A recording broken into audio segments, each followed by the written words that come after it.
Olá pessoal, eu me chamo Jess Figueiredo, sou produtora cultural e produtora executiva do evento Informart. O Informart é um evento que aconteceu nos dias 4 e 8 de março na cidade de Bonito e ele tinha a intenção de promover informação e desenvolvimento cultural. Ele nasce de uma demanda que me foi trazida pelos artesãos da cidade enquanto eu gravava o documentário Manufatura Cultural, aprovado na Lei Aldir Blanc II do ano de 2022. E aí, enquanto eu conversava com esses artesãos, eles me traziam que havia uma necessidade muito forte por conhecimento, informação, para que eles pudessem trabalhar e desenvolver as suas ações artísticas. E aí nasceu a ideia do Informart, né, que tem essa proposta de trazer informação e promover o desenvolvimento cultural, trazendo conteúdos que eles possam aproveitar para poder aplicar no dia a dia deles e ajudar a desenvolver mais o que eles esperam desenvolver das suas atuações. Esse projeto, Informart, ele só foi possível graças ao edital de microprojetos culturais do Fucultura. E a gente teve essa aprovação e conseguiu executar ele em Bonito. Esse conteúdo que eu estou trazendo para vocês aqui é o conteúdo sobre economia criativa, e ele foi trabalhado junto com outros conteúdos que a gente também vai trazer em série de vídeos, pensando em espalhar a informação mesmo, em trazer o conteúdo de forma que todos possam ter acesso, para que não fique só focado no momento em que a gente teve lá, mas que aqueles que não puderam estar lá, eles possam ter acesso a esse conteúdo também. É de fazer maior difusão do conhecimento, essa proposta, né? E aí vamos lá para iniciar a nossa conversa sobre a economia criativa. Como eu estava trazendo para vocês, eu vou me apresentar mais formalmente, né? Eu me chamo Jess Figueiredo, sou produtora executiva de projetos audiovisuais e produtora executiva do projeto Informart, junto com uma equipe, né, que me auxiliou a bolar esse projeto e trazer ele para vocês. Também sou formado em comunicação pela Unifavip Caruaru. E aí eu quero trazer com vocês esse conteúdo que é a economia criativa. E o que é a economia criativa, né? Esse momento, trabalhar esse conteúdo, ele tem o objetivo de trazer informações sobre a economia criativa e áreas de atuação, promover um diálogo sobre os editais de fomento e desenvolvimento de portfólio artístico. Porque é importante para os artesãos de Bonito terem uma consciência sobre a economia criativa, porque eles fazem parte dessa cadeia da economia criativa, dessa cadeia de produção cultural, e por muito tempo eles não tiveram a noção de qual era o papel deles nesse espaço. Aí eu achei muito importante trazer esse conteúdo para que eles possam se situar enquanto agentes do mercado cultural da cidade, para que eles possam trabalhar também essa noção dentro de inscrições em editais.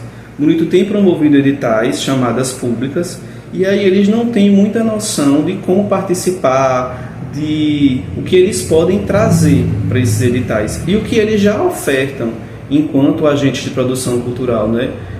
Enquanto produtores de artesanato. Então eu achei muito importante trazer esse conteúdo para que eles pudessem desenvolver ideias, saber qual é a posição deles nessa cadeia de produção, que é uma cadeia em desenvolvimento ainda, em muito crescimento, que é a cadeia de produção artística, a economia cultural, né? Uma economia que está sempre em crescimento.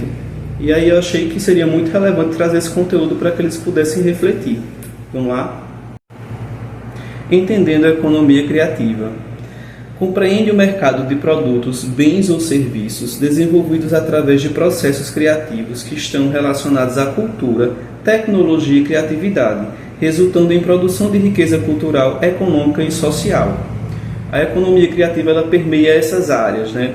Ela está aí conversando com inovação, com inclusão social, com desenvolvimento, com diversidade cultural, e aí ela se estende em uma ampla rede de ações que se correlacionam, mas que não estão diretamente ligadas só a um ciclo, só ao ciclo da economia criativa.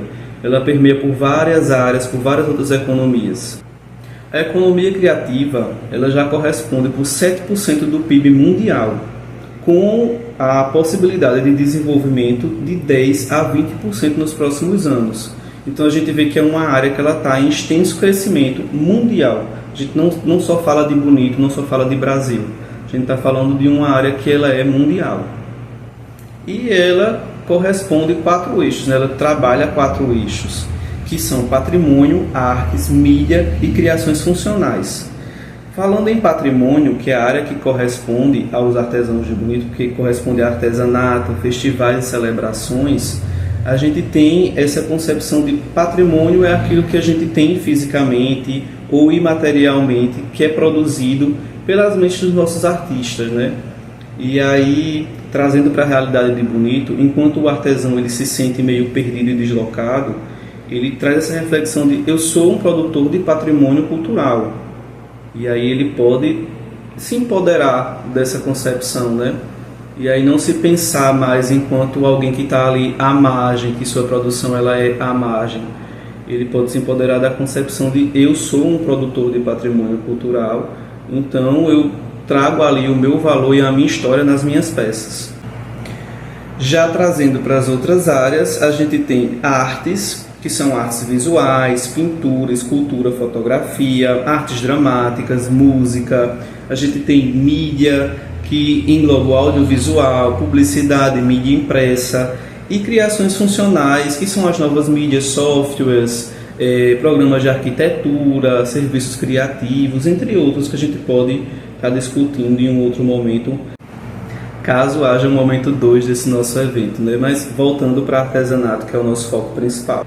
Entende-se por economia criativa desde a composição de uma música à criação de um aplicativo que resolva problemas do cotidiano. Então a gente vê que a economia criativa ela está no nosso cotidiano.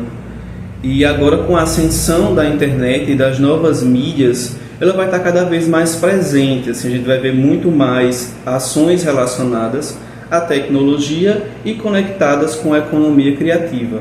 De acordo com o mapeamento realizado pela FIRJAN, Federação das Indústrias do Estado do Rio de Janeiro, podemos reconhecer a economia criativa ou indústria criativa através de 3 categorias.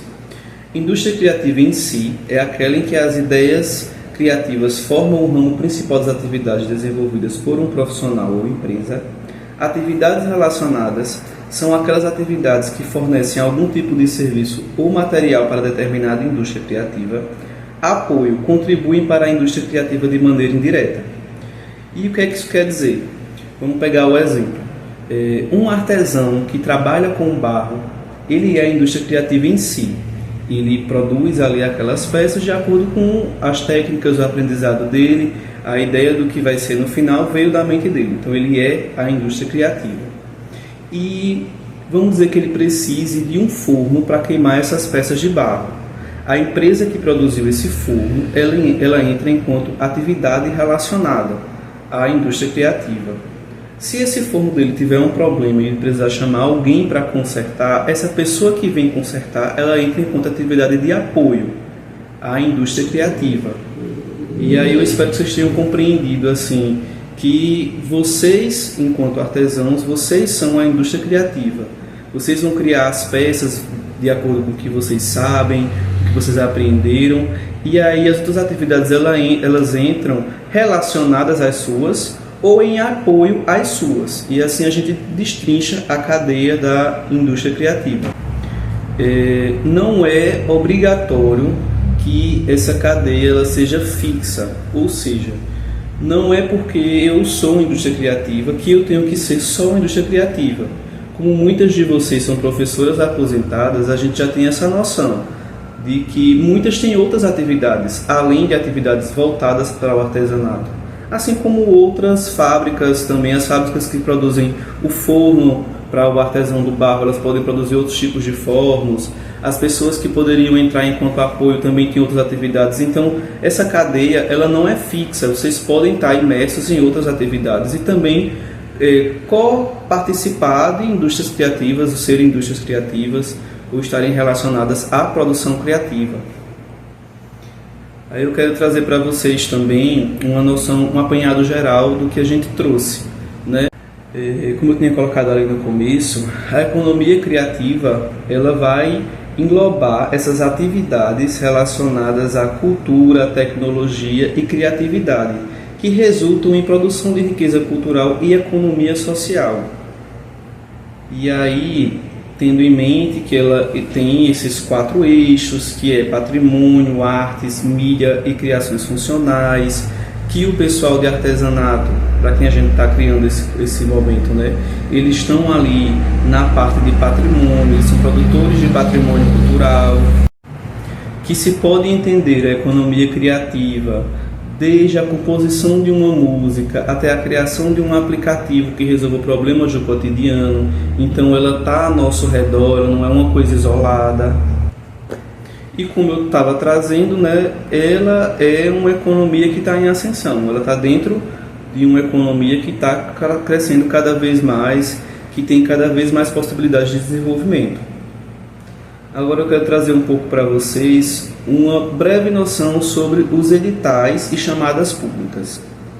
Os editais e chamadas públicas são uma ótima oportunidade para que o artista possa desenvolver o seu trabalho, obtendo apoio financeiro dos órgãos públicos e privados que colaboram com a economia criativa.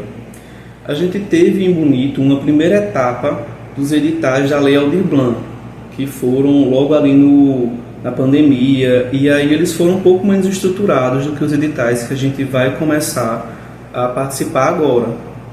E aí eu quero trazer para vocês, o edital geralmente ele é lançado num site público, ou no site da Prefeitura Municipal de Bonito, ou no site da Cultura PE, ou no Mapa Cultural. E aí, sendo lançado no site da Prefeitura de Bonito, que eu acho que o edital municipal ele é o mais interessante da gente trazer agora essa conversa, até porque ele está muito mais próximo da gente poder participar. Vocês podem estar fazendo o download desse edital lá do site, ou ir à própria Secretaria de Educação e Cultura e pedir uma cópia desse edital. E aí vocês podem fazer uma leitura dele e também, se possível, tirar dúvidas lá. Mas o que eu quero trazer de mais importante, assim, leiam atentamente o edital, façam anotações do que vocês tiverem de dúvida, perguntem a pessoa, se puderem se reunir em grupos para fazer essa leitura, para poder colher dúvidas, cada um assim, tentar responder a dúvida do outro, do que entendeu, fazer um apanhado geral de dúvidas e levar para alguém que entenda mais, ou levar para a própria secretaria para poder trazer informação para vocês, é o principal, porque assim, conversando com muitos, eu vi que a dificuldade maior era de compreender alguns termos técnicos e de poder destrinchar assim, o que vocês querem trabalhar nos editais. Aí, com o acompanhamento de uma pessoa que possa passar essas informações, fica muito mais simples. As outras etapas são de construção de um portfólio artístico, que eu sei que também é um pouco complicado para vocês, mas é basicamente contar a história de vocês, colocar lá: eu sou um artesã que trabalha com crochê, que está atuando na área há tanto tempo, era professora antes e aí já trabalhava, mas após me aposentar resolvi intensificar meu aprendizado e continuar na função. É basicamente descrever quem são vocês e o que fazem com relação ao artesanato. O qual é seu carro-chefe, vamos dizer, no artesanato. Eu sei que muita gente aí trabalha com um pouquinho de tudo, mas gosta principalmente de fazer crochê ou tricô, ou de fazer esse tipo de decoração, às vezes com palha de bananeira, e aí você pode focar muito mais nisso. Também trazer fotos das suas peças, trazer fotos da sua atuação. Muitos têm aí um box no Centro de Cultura da cidade, então pode colocar fotos do seu box. Se tiver participação em feiras como o FENEARTE, ou até em feiras públicas, quermesses de igreja, é bom acrescentar também no seu portfólio. E somado a esse portfólio que vocês vão produzir ali com o que vocês têm, a ideia é que também se tenha o cadastro do Mapa Cultural de Pernambuco. E aí vocês podem estar buscando mais informações do cadastro no mapa junto à Secretaria da Educação e Cultura, porque eu soube que houve um cadastramento de algumas pessoas, e aí vocês podem estar indo lá, saber se vocês foram cadastrados também, como vocês podem fazer, se eles vão estar fazendo, porque aí o mapa ele vai dar o arremate final no portfólio de vocês, porque sendo uma página oficial do Estado de Pernambuco, caso você precise, você não tenha nenhuma participação em feira, que você possa comprovar sua atuação, mas você tem o cadastro no mapa, que tem ali foto das suas produções, que você está ali sempre alimentando, sempre colocando coisa nova no mapa, ele serve também como base do portfólio de vocês. Então ele é muito importante, principalmente para esses editais que aí eles têm uma concorrência maior, né? Uma coisa que eu quero trazer da leitura do edital, reapanhando, né, a questão da leitura do edital. Ele tem várias etapas, não só o portfólio. Vocês vão ter que dar ali qual é a proposta de vocês. E aí dentro da proposta vocês têm objetivos e metas, que aí não precisa se assustar com tudo que é pedido, assim, porque às vezes é bem minucioso, mas é basicamente você vai dizer qual é a sua proposta, o que é que você quer executar através desse edital. Se eu quero executar uma oficina, então qual é a meta da minha oficina? Com a minha oficina eu quero trazer visibilidade para o meu espaço e passar a produzir mais e vender mais. Essas são as suas metas que você busca alcançar através da sua oficina. E os objetivos? O objetivo da minha oficina é de trazer visibilidade para o meu trabalho e de passar conhecimento. E aí você já tem os seus objetivos. Não precisa ser uma coisa super elaborada, porque vocês muitas vezes trazem isso, de que leem o edital e acham que tem que ter muita coisa. Basta se concentrarem no básico, que é o que vocês sabem fazer. Se eu sei fazer crochê e eu quero dar uma oficina de crochê, então qual é a minha meta com essa oficina de crochê? A minha meta é trazer visibilidade para mim e vender um pouco mais. E o meu objetivo é transmitir o meu conhecimento e movimentar o centro de cultura, para que as pessoas vão lá conhecer não só o meu trabalho, como de outros artistas. Pode ser uma coisa simples, realmente, assim, parece simples, né? Mas quando você elabora, que você lê tudo direitinho ali juntinho, você vê que fica um projeto muito bonito, muito interessante. As outras questões que a gente tem conversado é sobre as fichas em que você precisa colocar a equipe, que aí geralmente quando você vai dar uma oficina, você não vai sozinho, você precisa de uma pessoa para dar apoio. E aí nessa ficha da equipe você vai colocar o seu nome e o nome das pessoas que vão lhe dar apoio e a ficha financeira. A ficha financeira também não tem segredo. Você vai colocar lá basicamente o que você vai gastar com a sua oficina. Se eu vou precisar comprar tecido, linha, agulha, eu descrevo lá mais ou menos um valor médio do que eu espero gastar. Posso fazer uma pesquisa prévia de dizer assim, o tubo de linha custa R$5, então eu vou descrever lá que eu vou precisar de 8 tubos de linha. Faço a continha e coloco, são 8 tubos de linha, cada um a R$5. E também descrever um valor que você espera receber por essa oficina. Para dar essa oficina, eu acho justo que eu receba R$500, porque eu vou produzir o material, eu vou estar lá, eu vou passar meu conhecimento. É basicamente isso. O ideal é trabalhar com valores reais dentro do valor que é proposto para a sua área no edital. E aí, qualquer dúvida, como eu estava trazendo, você pode chamar alguém para lhe auxiliar, um produtor cultural, alguém que já tenha mais noção com esses editais, ou ir diretamente na Secretaria da Educação e Cultura e pedir um pouco mais de informação. E aí, como eu estava falando da estrutura do edital, eu acredito que essas são as principais etapas que vocês tinham me trazido, assim, que estava criando muita dificuldade para vocês. Se tiver alguma outra e tiverem mais alguma dúvida, eu estou deixando os meus contatos aqui no material para que a gente possa tentar resolver isso e que vocês possam ter mais participação nos editais públicos. Porque durante a conversa também que a gente teve no dia do evento, no dia 4, vocês me trouxeram muitas dificuldades e assim, houve o edital, né, a primeira chamada do edital da Lei Paulo Gustavo agora, e muitos não participaram. E a gente tentou debater ali do porquê, qual é a dificuldade, e vocês trouxeram principalmente essas. Aí eu espero que esse material auxilie bastante vocês para que possam entrar numa segunda etapa, já que a meta do Informart é promover esse desenvolvimento cultural de vocês. Então vocês podem aí aproveitar desse conteúdo, desse material, para construir as ideias de vocês, estar participando dos editais, também poder se situar dentro da cadeia produtiva de cultura da cidade, poder se empoderar desse conhecimento e desenvolver ainda mais o trabalho de vocês.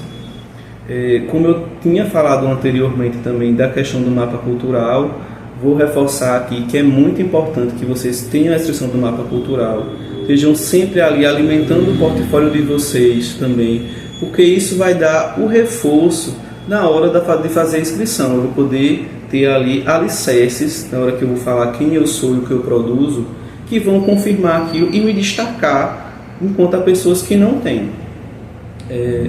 Eu espero realmente que esse material seja de grande ajuda, que a gente possa espalhar ele, que muita gente possa ter acesso, para que a gente ajude a desenvolver toda a cadeia produtiva dentro de Bonito.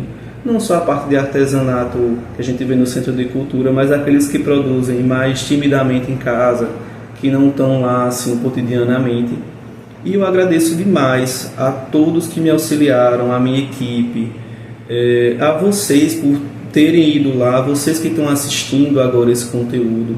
Todo esse conteúdo está disponível em rede social, está disponível no Instagram do Informarte, vai estar disponível no YouTube, junto também com o material das palestras, os slides.